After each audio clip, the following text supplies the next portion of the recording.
Hello students, very good morning all of you. छात्रों, आज हम लिंग विद्यालय एवं समाज, जेंडर, स्कूल एंड सोसाइटी विषय के अंतर्गत अध्ययन करेंगे। छात्रों, आज हम देखेंगे टाइप्स ऑफ चेंज, परिवर्तन के प्रकार। इससे पहले हमने परिवर्तन अभिकर्ता के रूप में शिक्षक, teacher as an agent of change के संबंध में, इसमें कॉन्सेप्ट ऑफ चेंज और इसकी जो है महत्व, इम्पोर्टेंस ऑफ चेंज के विषय में देखा था। आज हम टाइप्स ऑफ चेंज, परिवर्तन के प्रकार, परिवर्तन कितने प्रकार का होता है, उसके संबंध में अध्ययन करेंगे। गिलिन एवं गिलिन ने एक परिभाषा दी है परिवर्तन के संबंध में। आपने कहा है, social change is variation from the accepted modes of life whether due to alteration in geographic conditions, in culture, equipments, composition of the population और ideologies, and whether brought about by diffusion और invention within the group. Okay student, अब हम देखते हैं क्या ये जो परिवर्तन है, परिवर्तन कितने प्रकार का है। टाइप्स ऑफ चेंज, परिवर्तन को प्राय सभी क्षेत्रों में देखा जाता है। और परिवर्तन ऐसा नहीं है कि किसी एक ही क्षेत्र में परिवर्तन हो, या सामाजिक क्षेत्र में ही परिवर्तन हो, या आर्थिक क्षेत्र में ही परिवर्तन हो, या वैज्ञानिक क्षेत्र में ही परिवर्तन हो, या राजनीतिक क्षेत्र में ही परिवर्तन हो। इनमें से किसी एक ही क्षेत्र में परिवर्तन हो और सभी क्षेत्र अछूते रह जाएं, ऐसा नहीं होता है। अगर परिवर्तन होता है तो इन सभी क्षेत्रों में परिवर्तन होता है। परिवर्तन की गति धीमी तो हो सकती है, लेकिन परिवर्तन अवश्य हम भी है। परिवर्तन होना निश्चित है, चाहे किसी भी एक भी क्षेत्र में परिवर्तन है। कहीं कहीं परिवर्तन की जो गति है वह निम्न, मध्य और तीव्र रहती है। जो शिक्षित समाज होता है, शिक्षित समाज में परिवर्तन बहुत ही तीव्र गति से हो जाता है, और अशिक्षित समाज में परिवर्तन की गति निम्न रहती है। ठीक है छात्रों, अब हम देखते हैं।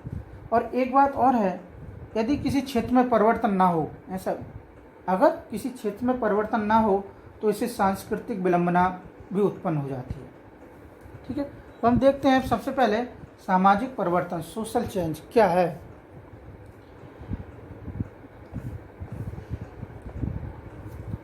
सामाजिक परिवर्तन में सबसे पहले हम देखेंगे ये जो सामाजिक परिवर्तन का अर्थ क्या है। सामाजिक परिवर्तन दो शब्दों से मिलकर बना है, समाज और परिवर्तन। समाज का अर्थ है व्यक्तियों का समूह, और समूह में रहने वाले व्यक्तियों के आपस में जो संबंध हैं, उन संबंधों के संगठित रूप को ही समाज कहते हैं। और समाज सामाजिक संबंधों का जाल है, ऐसा मेकाइवर तथा पेज ने कहा है। परिवर्तन का अर्थ क्या है। परिवर्तन से मतलब है बदलाव, अर्थात पहले की स्थिति में बदलाव। पहले की स्थिति और आज की स्थिति में आने वाला अंतर या बदलाव ही परिवर्तन कहलाता है। इस प्रकार समाज की पहले की स्थिति और बाद की स्थिति में अंतर आ जाना ही सामाजिक परिवर्तन कहलाता है। इसको एक परिभाषा और मेकाइवर तथा पेज ने दी है, सामाजिक संरचना अथवा सामाजिक ढांचे में होने वाले परिवर्तन को ही सामाजिक परिवर्तन कहते हैं। क्या change is social structure in social change, change in social structure in social change, अर्थात कह सकते हैं कि समाज में या सामाजिक संरचना अथवा सामाजिक ढांचे में होने वाले परिवर्तन को सामाजिक परिवर्तन।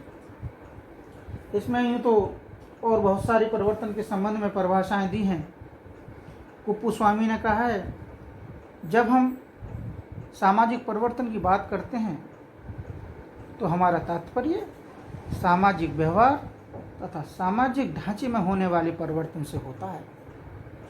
ठीक है, और एक स्थान पर एक बहुत ही छोटी परिभाषा है।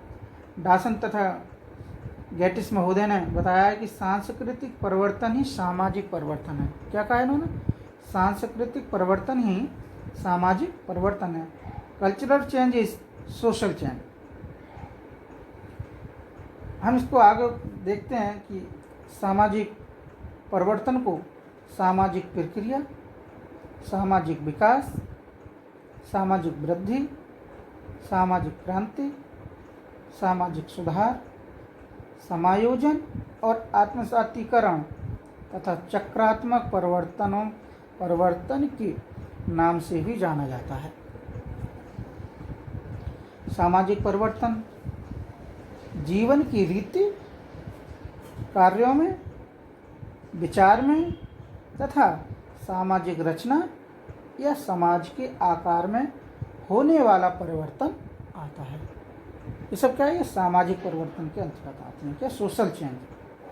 ठीक है, अब हम नेक्स्ट है हम देखेंगे सांस्कृतिक परिवर्तन। कल्चरल चेंज क्या है? कल्चरल चेंज सांस्कृतिक तथा सामाजिक परिवर्तन में कोई अंतर नहीं माना जाता है। स्पेंसर के शब्दों में सामाजिक परिवर्तन तथा सामाजिक उद्विकास एक ही वस्तु हैं। क्या कहा इन्होंने?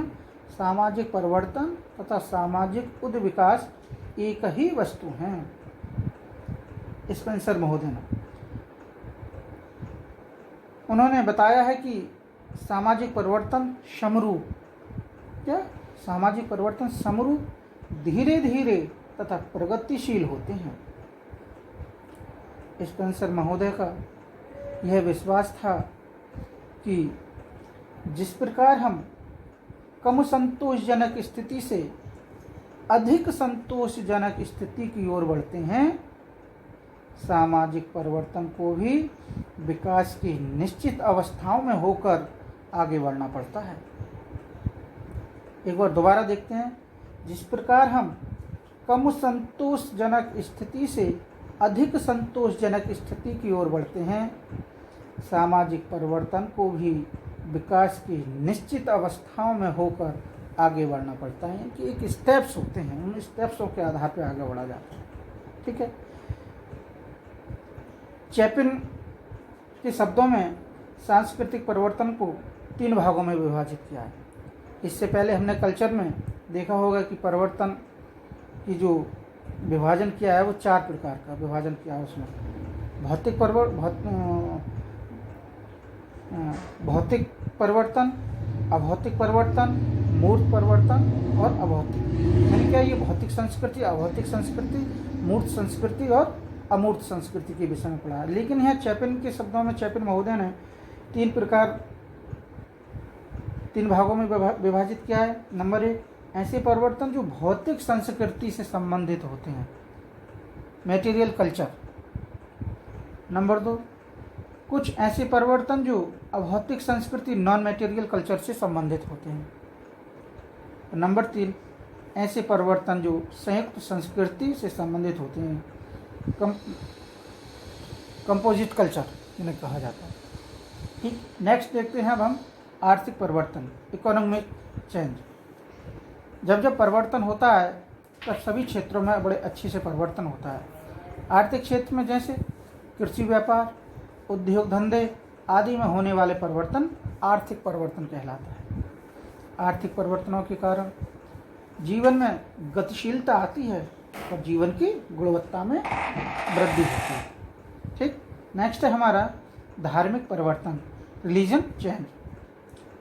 धार्मिक परिवर्तनों के अंतर्गत आते हैं धार्मिक स्थलों, धार्मिक संस्थाओं तथा साधनों में परिवर्तन सम्मिलित होता है। नेक्स्ट है हमारा वैज्ञानिक परिवर्तन, साइंटिफिक चेंज। वैज्ञानिक परिवर्तनों के अंतर्गत वैज्ञानिक संसाधनों के द्वारा लिया जा सकता है या वैज्ञानिक साधनों के द्वारा आने वाले जो परिवर्तन हैं उनको वैज्ञानिक परिवर्तन में सम्मिलित किया जाता है। नेक्स्ट है हमारा नैतिक परिवर्तन, मोरल चेंज। समय और परिस्थिति, देश काल के अनुसार मोरल चेंज भी होता जाता है।